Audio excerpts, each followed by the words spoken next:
teachers of Reddit, what was the trashiest thing you've seen a parent do?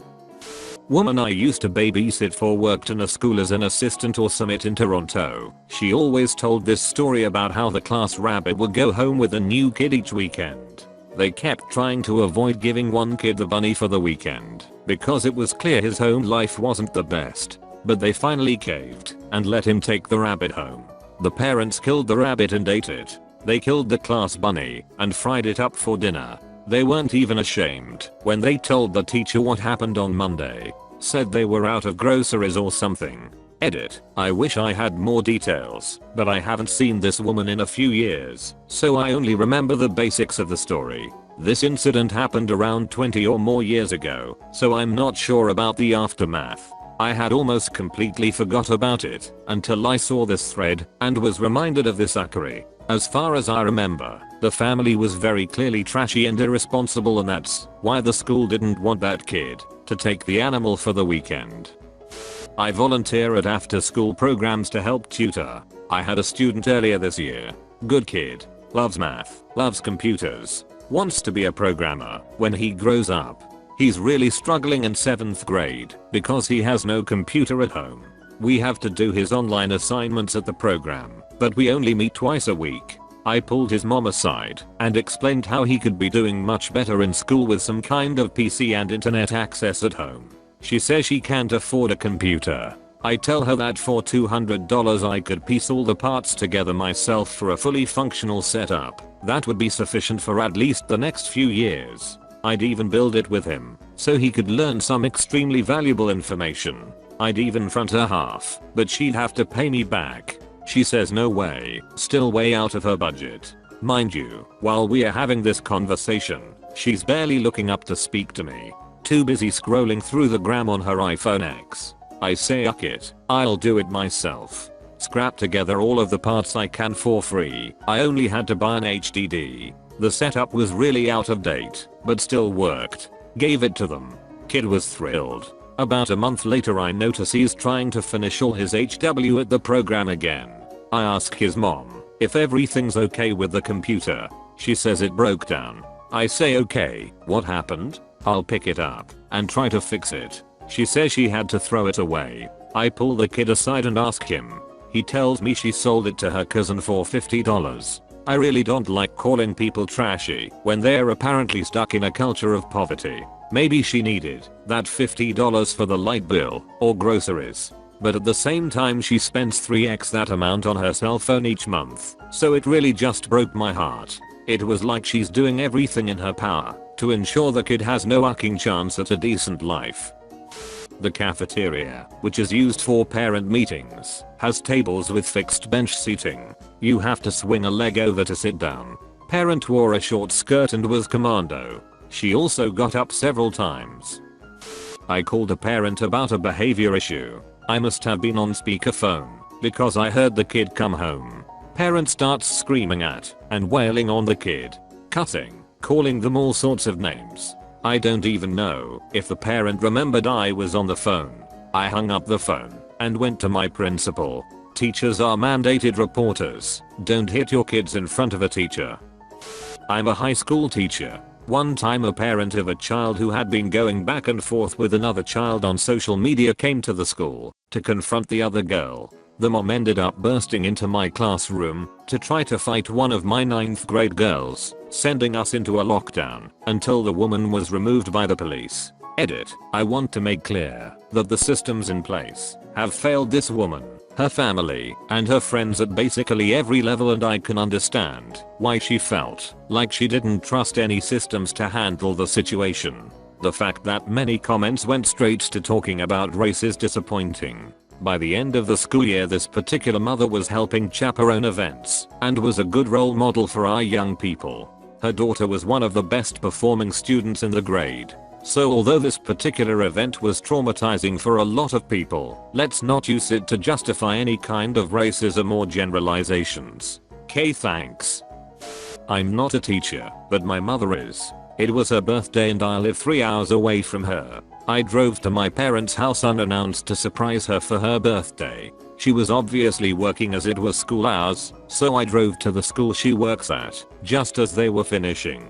I was heading to the staff room, which is behind the reception area. I was about to announce myself to the receptionist and ask to wait for mum in the staff room when this angry as fuck dad storms in.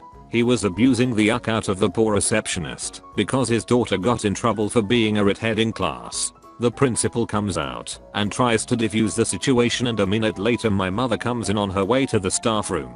It's hectic in there, and then all of a sudden the angry dad headbutts the principal right in the face. My mother screams, and angry dad turns and takes one step towards her. Before he got any further, I, without thinking, punched that cunt in the face and his nose disappeared.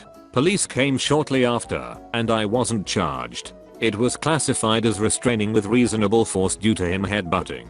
Happy birthday, mum. Mother came to a school sports day swigging from a bottle of wine. We always felt desperately sorry for her daughter because whenever she returned to school following a holiday at home, this was a boarding school, we had to wash all her clothes because they reeked of cigarettes, and this poor little girl was easily the most unhappy child I've ever seen. Not a teacher, but a college administrator. Parents will call in very frequently when there is an issue with their student's living situation. If they are unwhole, frequent, I quote FERPA to them. Best example, I had to bill a student for around $600 in damages to their room at the end of the year. Mom called me pissed off about this because they had tried to repair the damages poorly. She ended up yelling about this over the phone, and I reminded her that her son was 22 years old and that I could only talk with him about this. Kid calls me back the next day and apologizes for his mom being a bitch to me and asks if I'm able to just bullet his mom when she calls back. It's a weird line of work. My cousin is a teacher, and she once had a parent come to a parent/teacher conference extremely drunk, and right before the meeting tried to pull out a bag of coke and start doing lines. Police were called, and so was CPS. The school also had to call 911 once because a parent overdosed in the parking lot while waiting to pick up their kid, and the poor kid was too young to understand why their mom was slumped over in their car. Not really do, but once while waiting for parents to arrive to a parents' evening/conference, my colleague pointed out one of my students' father sitting in the waiting area. He said, "You see the woman sitting next to him? Well, that's his wife. And the woman sitting on the other side of him? Well, that's her sister, and also his other wife." This one was pretty funny. A parent brought out a pack of sweets or something, and her son asked, "Can I have some?" To which the mother responded, "Where's your ucking manners? How about ucking, please?" I face palmed so hard. My mum's story. A girl and her parents were being interviewed before starting high school. The primary school this girl went to notified the high school that the girl was autistic. When my mum tried to discuss how they can best cater to the girl's needs, the parents interrupted. The parents sent the kid out of the room. Say to my mum she's not autistic anymore, she grew out of it. The girl is clearly autistic and the school was trying to help. I have two. There is a parent who would walk through our closed campus every single day. As teachers we are supposed to stop her because it's a closed campus. Every single day she would pretend she didn't know the rules. We always knew it was the same parent because she let her younger children who weren't in school yet ride around on their scooters ahead of her. One day she was walking through with a stroller. She was not paying attention and her freaking baby started falling out of the front of the stroller. I saw 4 teachers jump up to help the kid and the mom didn't even acknowledge. The other one happened directly to me during parent-teacher conferences. I was meeting with a mom and her live-in boyfriend about her son. At the end of the conference I asked if they had any questions I could answer for them, and he started asking me personal questions and flirting with me. I deflected and told them I had more conferences. But other teachers have told me that parents have hit on them before, so it's probably pretty common. Not a teacher anymore, but an RN kid wakes up from dental surgery. A 4-year-old who needed a root canal, several extractions and fillings. Horrible dentition. Mom/dad nowhere to be found post-opus. Eventually wander into recovery and from parking lot, reeking of cigarettes and weed. Proceed to give the 4-year-old a baby bottle of Mountain Dew. The pediatric dentist took the parents aside into a consult room and yelled at/lectures them. They told him to mind his own fucking business, scooped up the kid and walked out. Saddest part was I remember the poor kiddo had filthy feet and hair Also reeked of cigarettes. He looked so defeated already. All I could think was that this kid has an uphill battle for a decent life. Being an RN is heartbreaking, not always for the reasons you'd expect. Not a teacher, but my dad once worked as a groundskeeper at a primary school. Worst thing he ever saw was a guy dropping his daughter off to school, and before she went through the gate her dad went through her school bag and took out all of her packed food and left eating it, essentially leaving her with nothing to eat that day. Dad was so angry he said he wanted to knock the guy out right then, and therefore leaving his child with no food for the day, but he ended up going straight to the principal to tell them what he witnessed so it could be investigated properly and get the kid help. I work in a middle school with an elementary school next door. Two girls from my school were arguing all day and told their parents about it. When they got out of school, the parents proceeded to call their families up to the elementary school and fought in front of a bunch of kindergarteners, knives and everything. Cops were called. I think some of the parents are still in jail for gun possession/parole violations. One of the kids was pulled from our school and put in foster care.